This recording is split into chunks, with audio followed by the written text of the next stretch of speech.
4 weeks after the Taliban seized Kabul, a portly cleric rose to address a conference, exhorting those present to step up the struggle to make Pakistan an Islamic state, just like Afghanistan.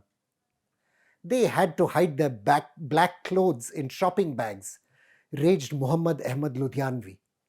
They'd wear white on their way to their processions and change once they got there. These Naqvis and Taqvis, he said, alluding to Pakistan's Shia minority, had to take down the nameplates on their homes. Last week, the power of Ludhianvi's words was made clear when an Islamic State suicide bomber blew himself up at a Shia mosque in Peshawar, killing at least 56 people and injuring almost 200. The real issue, though, isn't the Islamic State's jihadists. Through his years in office, Pakistan's embattled Prime Minister Imran Khan has coddled the religious far right, remaining silent on violence against purported blasphemers and religious minorities. Last year, the government even made a deal with the extremist Tehreek-e-Taliban, which wants a Sharia-governed state. That after it unleashed violence which claimed the lives of several law enforcement officials. The Prime Minister's alliance with the religious right might make political sense, but it's dragging Pakistan ever closer to the abyss of sectarian warfare. In the summer of 2014, Ibrahim Awad al-Badri, you might know him as Abu Bakr al-Baghdadi, stood at the pulpit of the historic Al-Nuri Mosque in Iraq's Mosul to declare the coming of God's order to earth, the birth of the Islamic State's caliphate. Among those inspired by the news was a one-time seminary student from the tiny village of Mamozai in Pakistan's Orakzai tribal agency, remembered by his friends as a gentle and studious pupil who had memorized the entire Quran in just 1 year, married a cousin, and become father to 3 small children. Like so much to do with Pakistan, the story of the Islamic State there has its genesis in 9/11, not the fall of Mosul. Following the United States invasion of Afghanistan in 2001, that gentle student, Hafiz Saeed Khan, had marched across the mountains to defend the Taliban. Inside months, he was forced to flee home, leaving the bombed-out ruins of the Islamic Emirate behind him. Then, history turned again. Facilitated by the Pakistan Army, the expert Daud Khattak tells us, the jihadists who returned from Afghanistan set up little emirates of their own in Pakistan's tribal areas.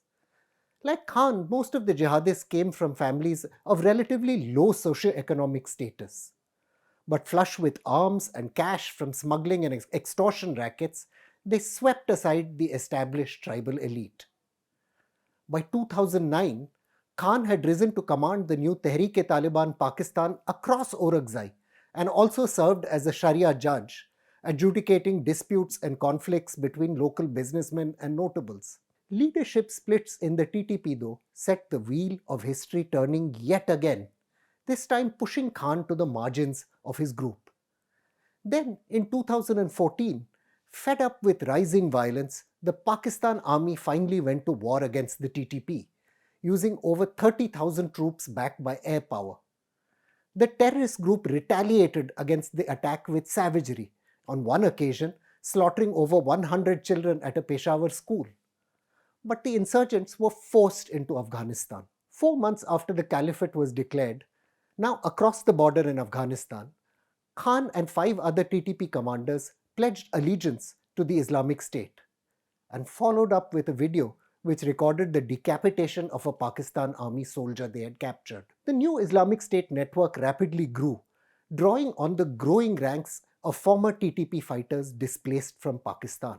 But how did this turn into an anti-Shia war? From the outset, scholar Antonio Guistosi has recorded in his authoritative book on the Islamic State's operations in the Afghanistan-Pakistan region, IS distinguished itself by its brutality. Efforts by the Islamic State to stamp out opium cultivation sparked resistance from peasants dependent on it for their income, leading to brutal reprisals.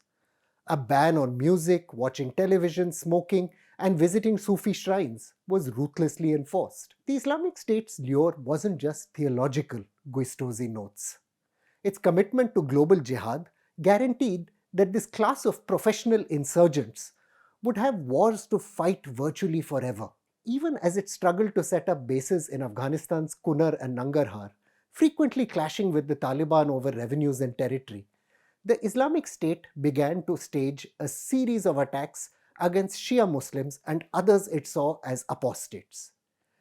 In 2015, the organization killed 45 Ismaili Shia in Karachi, following that up by a bombing which claimed the lives of more than 50 people at the famous Shah Nurani shrine in Balochistan. There were dozens of similar attacks, one a savage suicide attack on Shia in Kandahar late last year. There was a method to the carnage. For decades, organizations like the armed wing of Ludhianvi's party, the cleric I told you about, called the Sipah-e-Sahaban Pakistan, had cast Shia as enemies. They had never, however, succeeded in coming close to the Islamic State's abilities for carnage. Kashmir-focused groups like the Jaish-e-Muhammad shared the Islamic State's anti-Shia beliefs. The Jaish-e-Muhammad chief Masood Azhar Alvi had long supported the SSP, but they in turn were restrained from acting inside Pakistan by their patrons in the Inter-Services Intelligence Directorate. From the moment of its birth almost, Pakistan had seen bitter sectarian disputes. In 1953, Islamists rioted against the Ahmadi minority, compelling Punjab to impose martial law.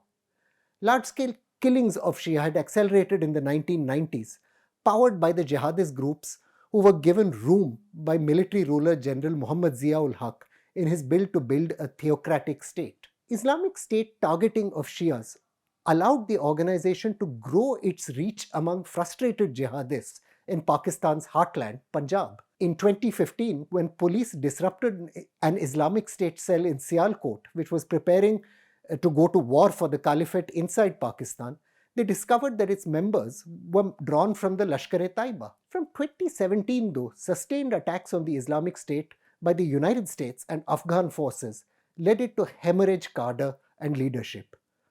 Following the death of Khan in a 2016 drone attack and his successor Hasibullah Logari the next year, the ISI reached out to their successor Aslam Farooqi.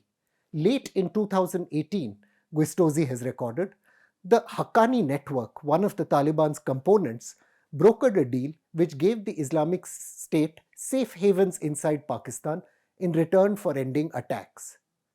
There was likely an important sweetener for the ISI. Early in 2020, the Kerala jihadists who had joined the Islamic State began to be used for suicide attacks, targeting a prison in Jalalabad and a Gurdwara in Kabul, the only such Fidain attacks known to have been carried out by Indians. Farooqi, the ISI possibly hoped, would provide cadre for similar operations in India.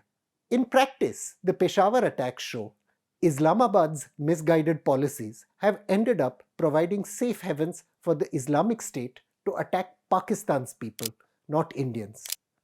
Late last year, Prime Minister Khan signed off on a peace deal which offers the TTP significant power in Pakistan's northwest in return for ceasing its attacks on Pakistan's military. Even though TTP attacks have continued, claiming the lives of 5 Pakistani soldiers just last month, the government has released some numbers of prisoners in an effort to build confidence. Prime Minister Khan has also shown willingness to embrace the TTP's core agenda, which is the transformation of Pakistan into a Sharia-governed theocracy.